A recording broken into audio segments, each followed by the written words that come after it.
So I've got a problem. There are a lot of books I've found recently that I really want, but also can't afford. But those books are available online for free. But, second part of the problem, I don't want digital copies of books. I want something physical I can hold in my hands, take with me places, and, if need be, if it's something like study, scholarly, something I can study, I want to be able to highlight and make notes in it if I need to.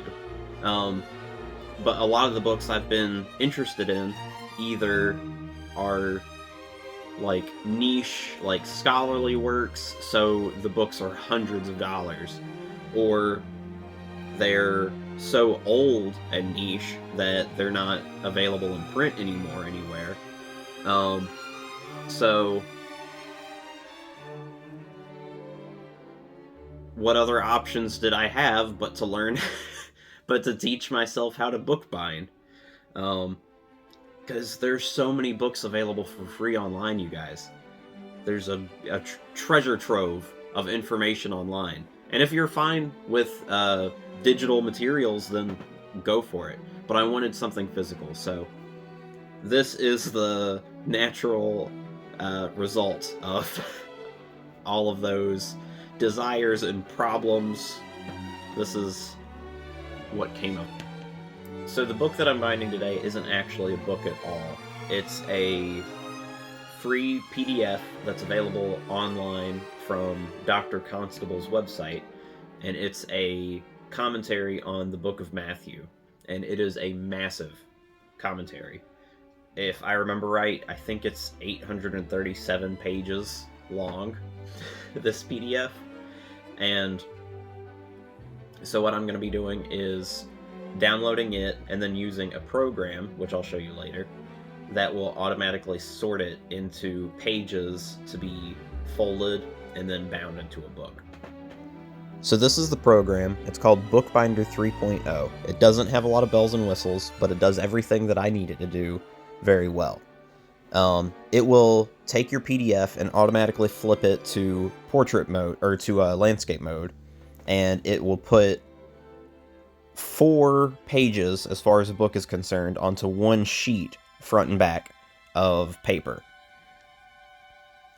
And it will group those into sections of 8 sheets of paper. You can set it to less, but standard is 8 sheets of paper grouped together, that when you fold all 8 of those in half, they become one, what's known in bookbinding terms as a signature. Here I'm just showing that whenever the program exports the files, it exports them into a bunch of separate files. Each one of those files contains 8 pages for your printer to print. It does that so that way you can print one at a time and not have all the pages mixed together.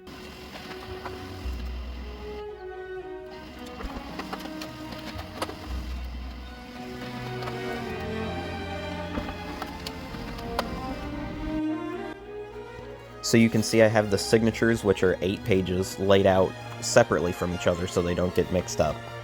And all 8 of these pages will be folded in half, and that will make a total of 32 pages in the book.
Here I'm making wheat paste, which I will then use to make book cloth, only I'm not going to be making book cloth like you'll see in most modern videos. It's an old form of book cloth.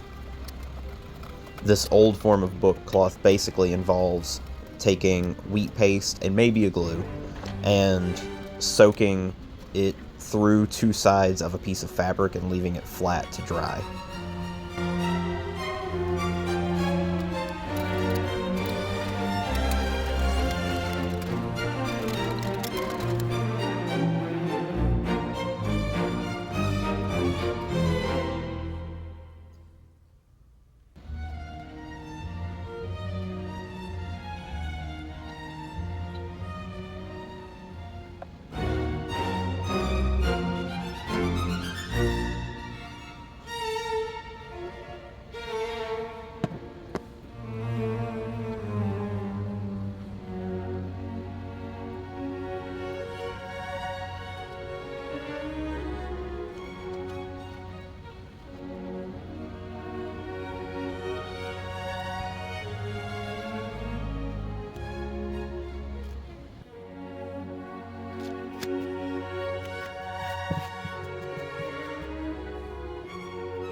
So now we get to the part of the video that's going to really upset professional bookbinders.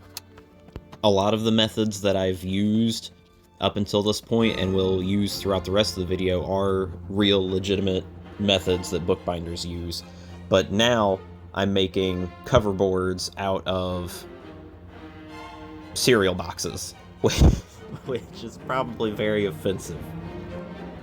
But you have to remember, my goal was to get books as cheaply as possible, and I don't have bookboard or davy board or anything that real bookbinders use, so I am settling for this, and it wound up working. I don't know how long it will last. It's probably not archival. The pages, however, I'm using the paper. It is acid-free paper, so it will last even if the cover does not. While I'm on the subject of the paper that I used, I'd like to talk about grain direction. Before learning anything about bookbinding, I didn't realize that paper actually has a grain direction. And for most situations it doesn't matter, but for binding books, it does. Because paper bends over easier in one direction than in the other. And pretty much all conventional copy paper, even though I'm using acid-free paper, it still has the wrong grain direction for binding books. That being said, from what I've heard from other pros, bookbinders, if you are going to be using paper that is the wrong grain direction, and I am, because I am cheap and can't afford a lot of fancy paper. If you are going to be using the wrong paper with the wrong grain direction, Coptic Binding is one of the best bindings that you could do for paper with the wrong grain direction. And that is the type of binding that we're doing in this video.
So normally at this stage, you would see people glue the top and the bottom of the cover, the head and the tail, down, and then right away they'll go ahead and move onto the sides.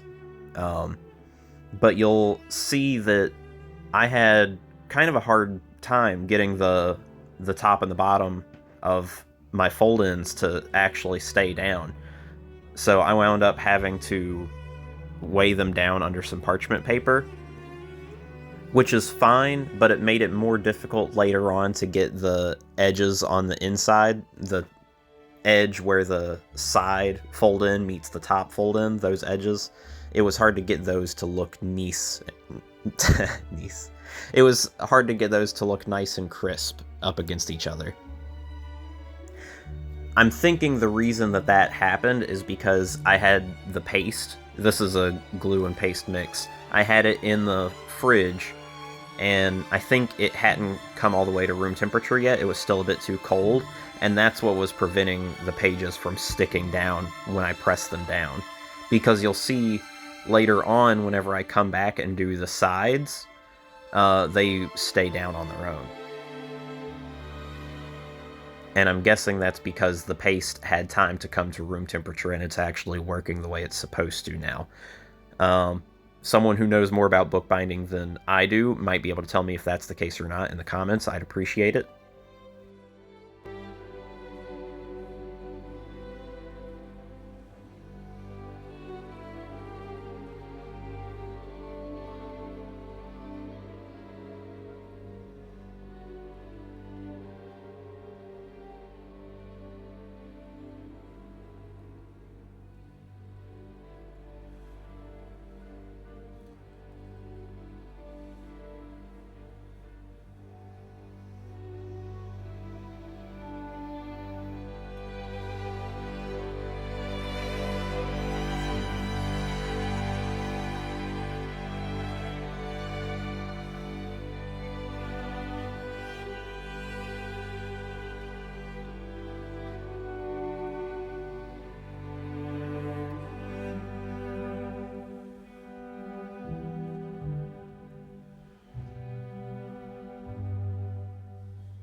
Now we are at what I would consider the worst part of the entire process. Real bookbinders have a guillotine that can cut the entire book's edge in one clean swoop. If you don't have a guillotine, you're basically forced to just clamp a straight edge to your book and make a couple passes at a time with the sharpest knife that you've got, preferably a knife that is actually flat on one side. And that's why you'll see here I'm actually using half a pair of scissors that I tapered the blade into a slightly better point for doing this. But to be honest, it was awful. The entire edge cutting process is my least favorite part of this entire process, and that's why I didn't even do it on the top and bottom of the book. I did it on the side because the edges are so wonky on the side that you kind of have to do it. On the top and bottom, it's a Coptic book, it's a little bit loose anyway. I'm fine with how it is. But you'll watch a lot of other videos of people saying that, you know, with enough practice, you can get this and get a clean edge. I couldn't do it. My edge is not very good. I just settled for good enough and went over it with some sandpaper and called it a day.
there you have it.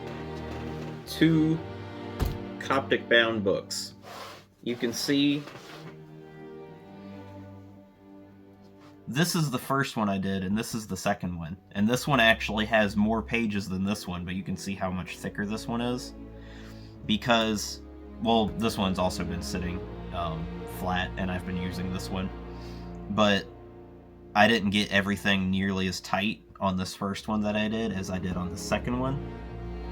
And if you're wondering what all this, like, these white marks on this one here is, it's actually the cheap waxed string that I use. It had so much wax on it that some of the wax flaked off and is on the book now. It wipes off. As far as usability, yeah, I'd say they're very usable. Like I said, this first one, it's a little bit loose. It still serves my purposes well enough. And one of the great benefits of the Coptic bind is that books lay completely flat. Like I said, I didn't actually use the proper paper because it's not short grain paper, it's long grain paper.